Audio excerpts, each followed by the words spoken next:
BBC প্রবাহে আপনাদের সবাইকে স্বাগত জানাচ্ছি আমি শারমিন রমা। শুরুতেই দেখে নেব আজ কি থাকছে। ফিলিস্তিনের পশ্চিম তীরে ইহুদিবাদী দখলদারদের তাণ্ডব চলছে, অবরুদ্ধ করে রাখা হয়েছে জনপদ। সন্ত্রাসী কর্মকাণ্ড আখ্যা যুক্তরাষ্ট্রের, সহিংসতার নিন্দা জানিয়েছে ব্রিটেন। ইরানের বিরুদ্ধে নজিরবিহীন অর্থনৈতিক চাপ প্রয়োগের ঘোষণা যুক্তরাষ্ট্রের, পাল্টা হুঁশিয়ারি তেহরানের। হরমুজে 2টি নৌযানে হামলা IRGC। রণতরী আব্রাহাম লিঙ্কন ঘিরে উত্তাল মার্কিন রাজনীতি, জাহাজের মিশন ও নাবিকদের অবস্থা স্পষ্ট করার দাবি আইন প্রণেতাদের। সংঘর্ষের ঘটনাকে গুজব আখ্যা সেন্টকমের। দখলদারদের একের পর এক হামলায় আবারও রণক্ষেত্রে দখলকৃত পশ্চিম তীর। রীতিমতো অবরুদ্ধ করে রাখা হয়েছে একটি গ্রামের বাসিন্দাদের। এ নিয়ে আন্তর্জাতিক মহলে চলছে ব্যাপক তোলপাড়। সহিংসতার নিন্দা জানিয়েছে ব্রিটেন, ঘনিষ্ঠ মিত্র যুক্তরাষ্ট্র আখ্যা দিয়েছে সন্ত্রাসী কর্মকাণ্ড। নেতানিয়াহু প্রশাসনের সমালোচনা করেছে তুরস্ক। তবুও দখলদারদের আগ্রাসনকে বাহবা দিচ্ছে ইসরায়েল। ফিলিস্তিনিদের বাড়ি দখল করে প্রার্থনায় ইসরায়েলি সেনা ও দখলদাররা। এই দৃশ্য পশ্চিম তীরের কুসরা গ্রামের, যেখানে গেল কয়েকদিন ধরেই ফিলিস্তিনিদের নিজ বাসাবাড়িতে অবরুদ্ধ করে রেখেছে দখলদাররা। অন্তত 16টি বাড়ি দখল করে বানানো হয়েছে সামরিক ব্যারাক। ভাইরাল হওয়া আরেক সিসিটিভি ফুটেজে দেখা যায় একই গ্রামে ফিলিস্তিনিদের বাড়িতে যাওয়ার রাস্তা পাথর দিয়ে আটকে দিচ্ছে ইসরায়েলি সেটেলাররা। বাধা দিলে এক পর্যায়ে গ্রামবাসীদের সঙ্গে সংঘর্ষে জড়ায় সেনা ও দখলদাররা। এমন পরিস্থিতিতে গেল কয়দিনে পশ্চিম তীর জুড়ে জোরালো অভিযান চালাচ্ছে IDF। কালকিলিয়া, ফারকা সহ কয়েকটি গ্রামে বাড়ি বাড়ি গিয়ে চালানো হচ্ছে তল্লাশি। সন্দেহ হলেই গুড়িয়ে দেওয়া হচ্ছে স্থাপনা। এসব ঘটনার জেরে পশ্চিম তীরে ফিলিস্তিনি বেসামরিকদের নিরাপত্তা ও ইসরায়েলি বসতি সম্প্রসারণ নিয়ে আন্তর্জাতিক মহলে আবারও উদ্বেগ তৈরি হয়েছে। সহিংসতার নিন্দা জানিয়েছে যুক্তরাজ্য।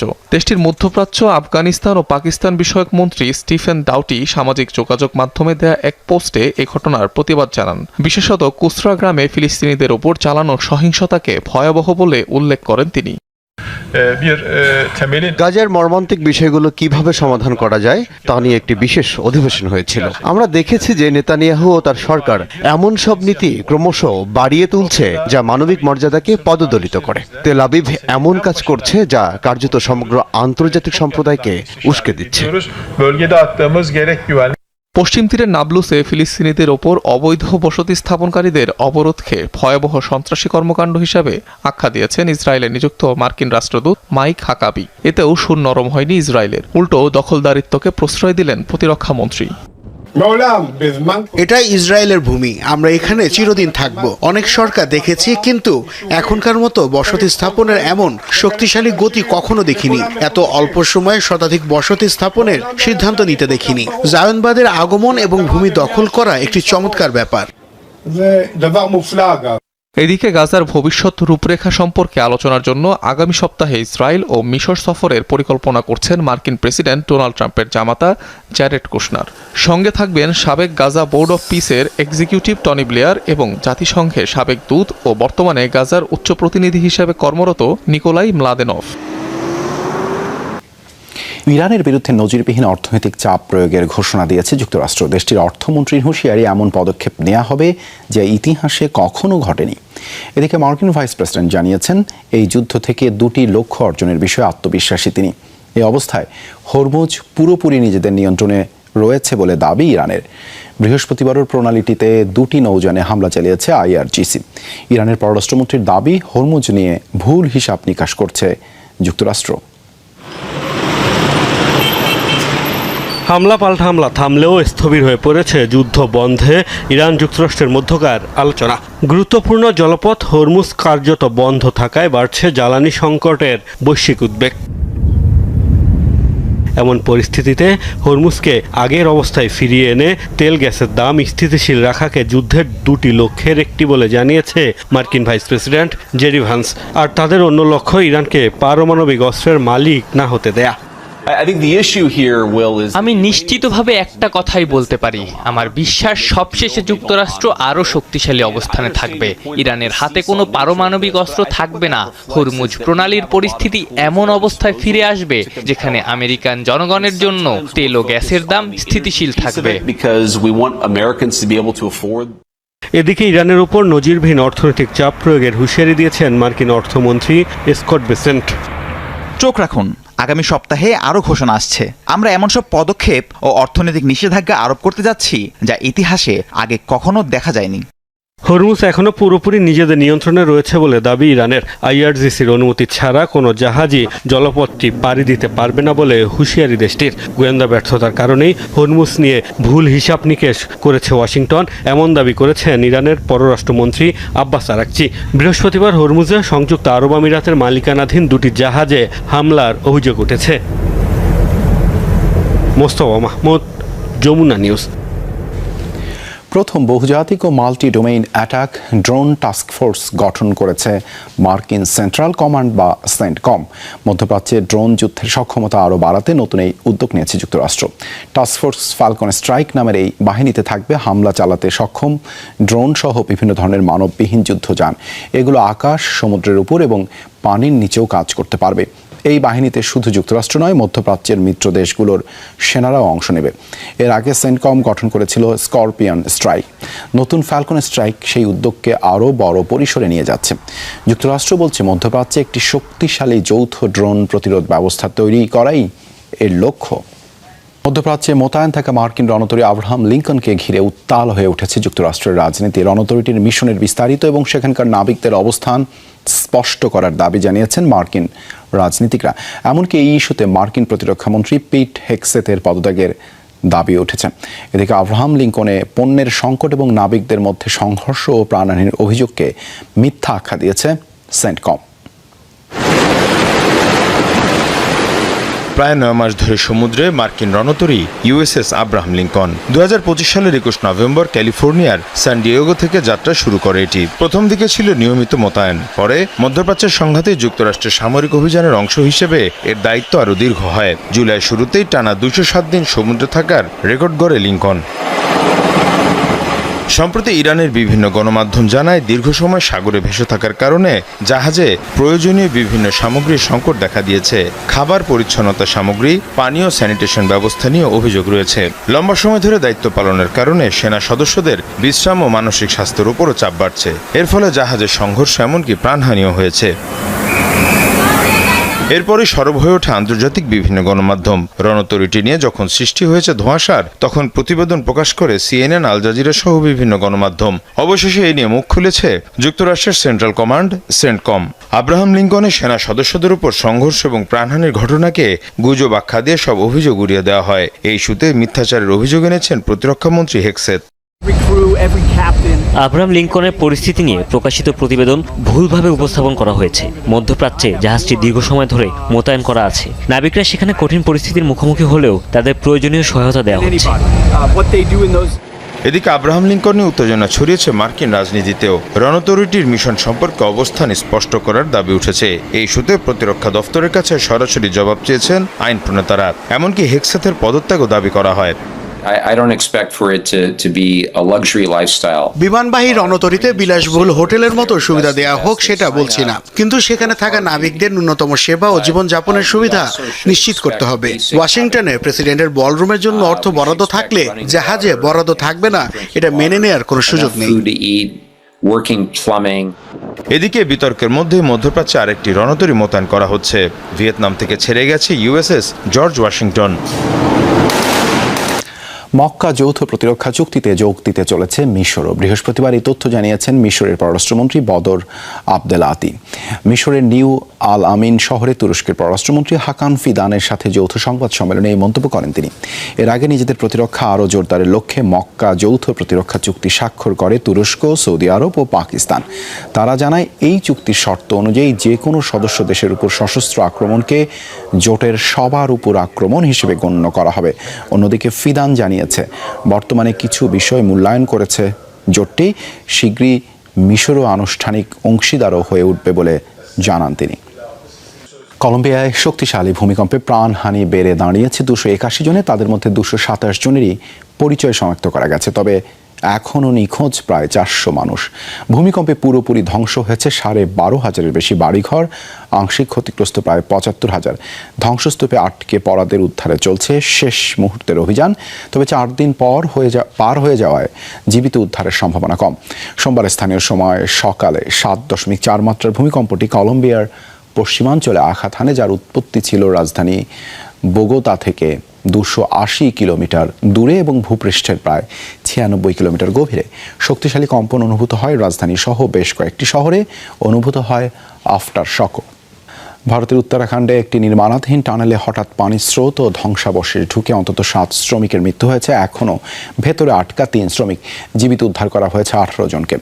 বৃহস্পতিবার স্থানীয় সময় বিকেল 6:30 চামোলি জেলার একটি নির্মাণাধীন টানেলে দুর্ঘটনাটি ঘটে। মূলত প্রকল্পের কাজ চলাকালে হঠাৎ করে প্রবল বেগে পানি টানেলের ভেতরে ঢুকে পড়ে।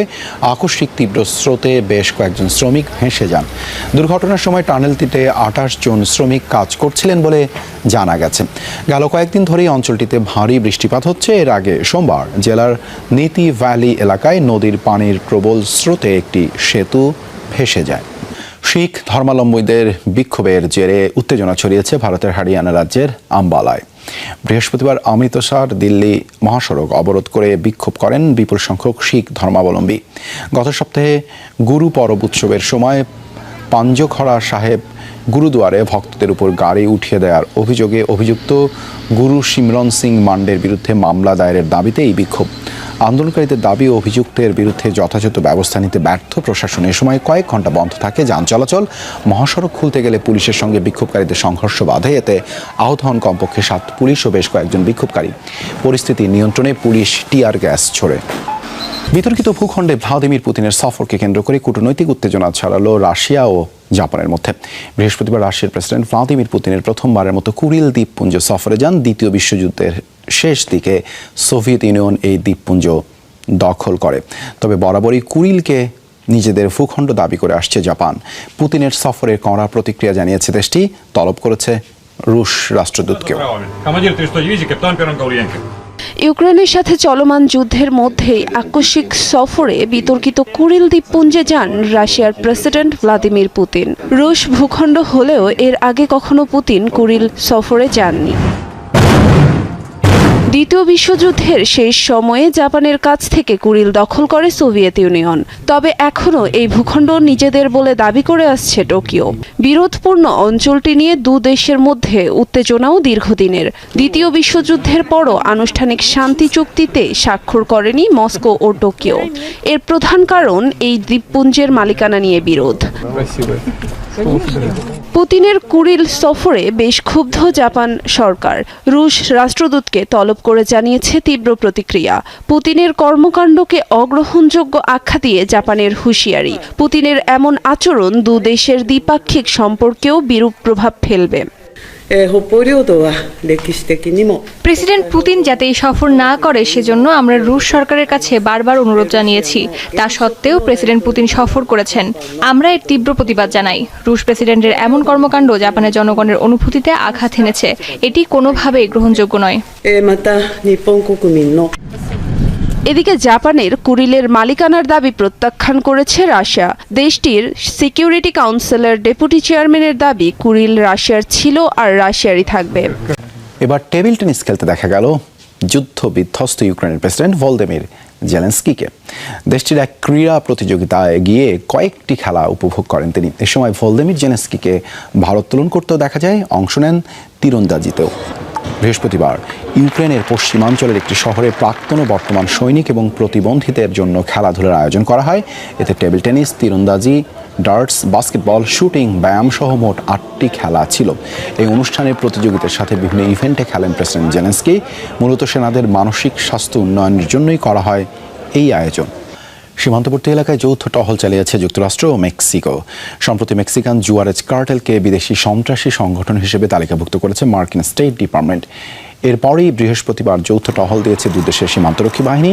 এ সময় হেলিকপ্টার, ডগ স্কোয়াড ও বিভিন্ন সাঁজোয়া যান নিয়ে অভিযান চালায় মার্কিন ও মেক্সিকান সেনারা। দাবি, আন্তঃসীমান্ত অপরাধী সংগঠনগুলোর বিরুদ্ধে একসাথে লড়াইয়ের উদ্দেশ্য এই টহল। পাশাপাশি সন্ত্রাসী ও মাদক পাচারকারীদের বিরুদ্ধে আরও কঠোর পদক্ষেপের হুঁশিয়ারি দিয়েছে মার্কিন প্রশাসন।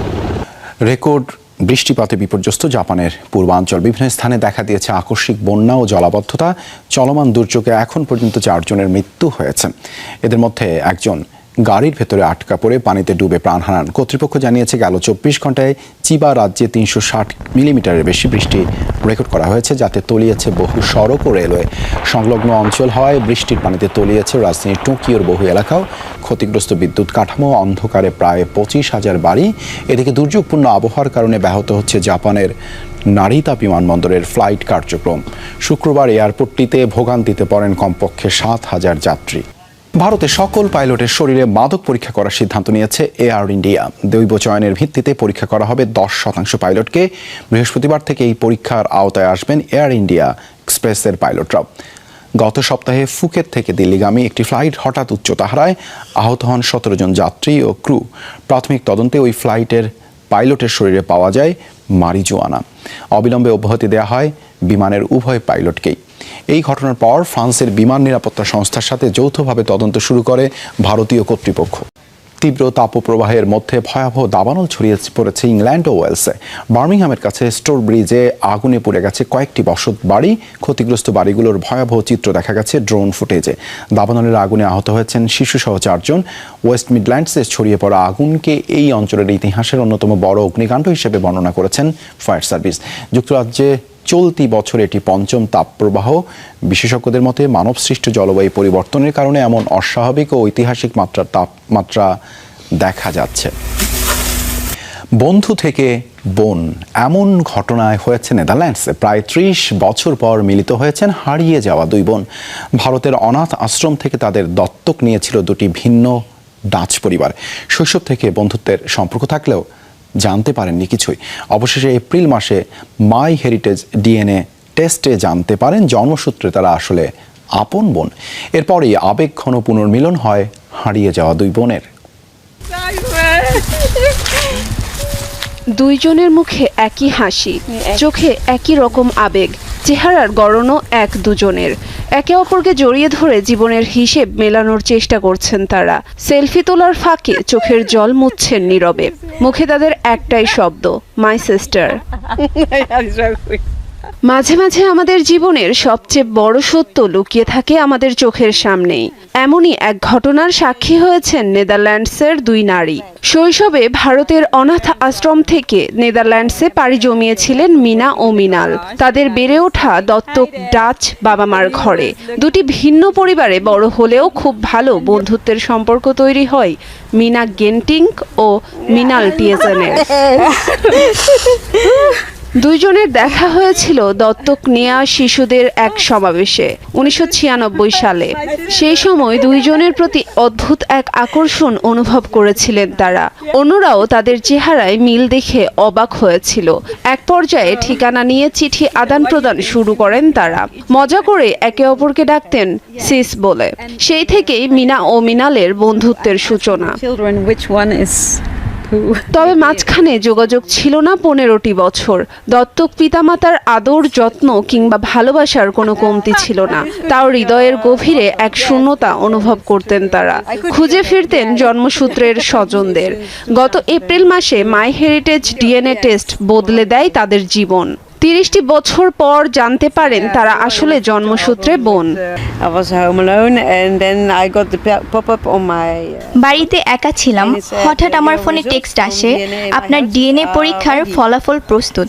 খুলে দেখলাম তাতে লেখা মিনা বোন, এবং আমি বুঝতেই পারিনি যে এ আমার পরিচিত সেই মিনা। অবশেষে আমি নিজেকে পরিপূর্ণ অনুভব করছি। মনে হচ্ছে আয়নায় নিজের প্রতিচ্ছবি দেখছি। এটাই আমার হৃদয়ের সেই পাজলের টুকরো। সে যখন হাসছে তখন আমিও হাসছি। সত্যিই খুব ভালো লাগছে। হারিয়ে যাওয়া 30টি বছর আর ফিরে আসবে না। তবে নতুন করে জীবনে এগিয়ে যেতে চান 2 বোন। সবাইকে শুভকামনা জানিয়ে আমি শারমিন রমাজ এখানেই বিদায় নিচ্ছি। ভালো থাকবেন।